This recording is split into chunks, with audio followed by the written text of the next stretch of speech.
Travel ఏజెన్సీలో భారీ మొత్తంలో డబ్బులు సంపాదిస్తున్న భర్త ఓ ఆంటీని తగులుకొని పిచ్చాపార్టీగా ఎంజాయ్ చేశాడు. అక్రమ సంబంధం విషయంలో నిత్యం దంపతుల మధ్య గొడవలు జరగడంతో ఒకే ఫ్యామిలీలో ముగ్గురి ప్రాణాలు గాల్లో కలిసిపోయాయి.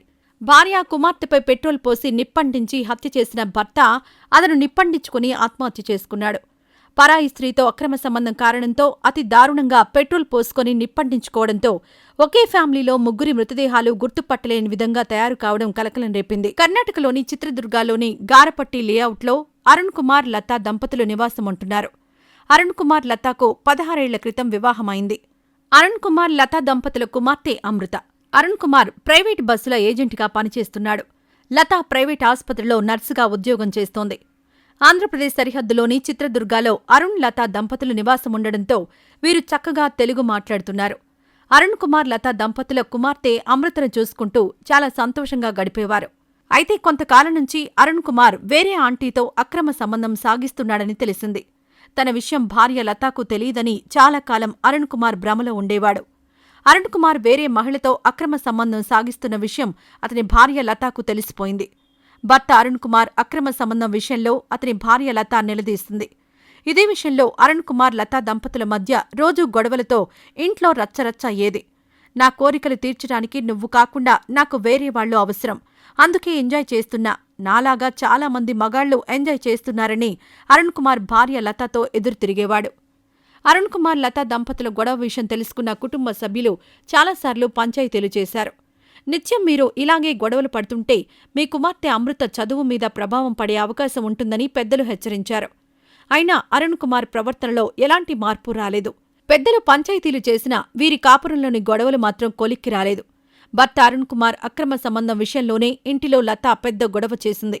ఆ సమయంలో ఇంటి లోపల తలుపుకు గడియపెట్టిన అరుణ్ కుమార్ లతా కుమార్తె అమృత పెట్రోల్ పోసుకొని నిప్పంటించుకోవడంతో ముగ్గురి ప్రాణాలు గాల్లో కలిసిపోయాయి. అరుణ్ కుమార్ భార్య కుమార్తెకు నిప్పంటించి హత్య చేసి తర్వాత ఆత్మహత్య చేసుకుని ఉంటాడని లతా కుటుంబ సభ్యులు పోలీసులకు ఫిర్యాదు చేశారు. తప్పు చేసింది అరుణ్ కుమార్ అయినా భార్య వాడి పరువు తీసిందని ఆవేశంలో మొత్తం కుటుంబాన్ని అంతం చేయడంతో చిత్రదుర్గ జిల్లాలోనే ఈ సంఘటన కలకలం రేపింది. ఇక ఇదిలా ఉంటే వాళ్ళిద్దరూ ప్రేమించుకున్నారు. ఒకరంటే ఒకరికి ఎంతో ఇష్టం.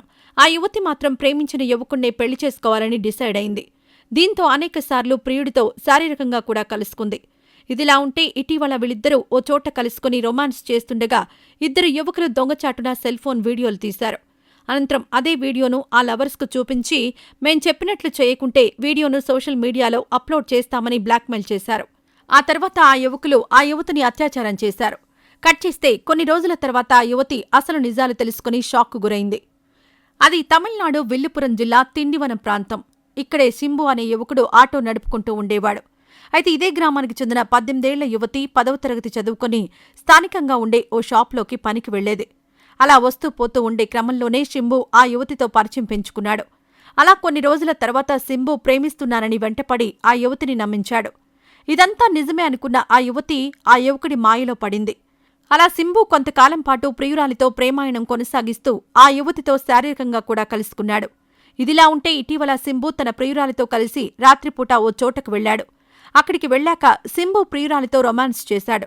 ఇదే సమయంలోనే ఇద్దరు యువకులు వచ్చి దొంగచాటున వీరి రొమాన్స్ను వీడియో తీసుకున్నారు. ఆ తర్వాత ఆ యువకులు అదే వీడియోను ఆ యువతికి చూపించి బ్లాక్మెయిల్కు దిగారు. మేం చెప్పినట్లు చేయాలని, లేకుంటే నీ వీడియోలు సోషల్ మీడియాలో అప్లోడ్ చేస్తామని బెదిరించారు. ఆ సమయంలో ప్రియుడు కూడా ఏం చేయలేకపోవడంతో ఆ దుండగులిద్దరూ ఆ యువతిపై అత్యాచారం చేశారు. అనంతరం 2 రోజుల తర్వాత ఆ యువతి జరిగిన దారుణంపై పోలీసులకు ఫిర్యాదు చేసింది. యువతి ఫిర్యాదు మేరకు కేసు నమోదు చేసుకున్న పోలీసులు ఆ యువతి ప్రియుడు శింబును విచారించారు. పోలీసుల విచారణలో ఆ యువతి ప్రియుడు షాకింగ్ నిజాలు బయటపెట్టాడు. నా ప్రియురాలిని అత్యాచారం చేసింది ఎవరో కాదని నా స్నేహితులు అని తెలిపాడు. మేమున్న చోటును ముందుగానే నా ఫ్రెండ్స్కు వాట్సాప్ లొకేషన్ పంపానన్నాడు. ఇక కావాలని నా ఫ్రెండ్స్తో నా ప్రియురాలిపై అత్యాచారం చేయించానని ఒప్పుకున్నాడు. ప్రియుడు మాటలు విన్న ప్రియురాలు ఒక్కసారిగా షాక్కు గురైంది. అనంతరం పోలీసులు శింబుతో పాటు అతని ఇద్దరు స్నేహితులను అరెస్ట్ చేశారు. ఇటీవల చోటు చేసుకున్న ఈ ఘటన స్థానికంగా తీవ్ర కలకలంగా మారుతోంది. ఈ దారుణ ఘటనపై మీ అభిప్రాయాలను కామెంట్ రూపంలో తెలియజేయండి.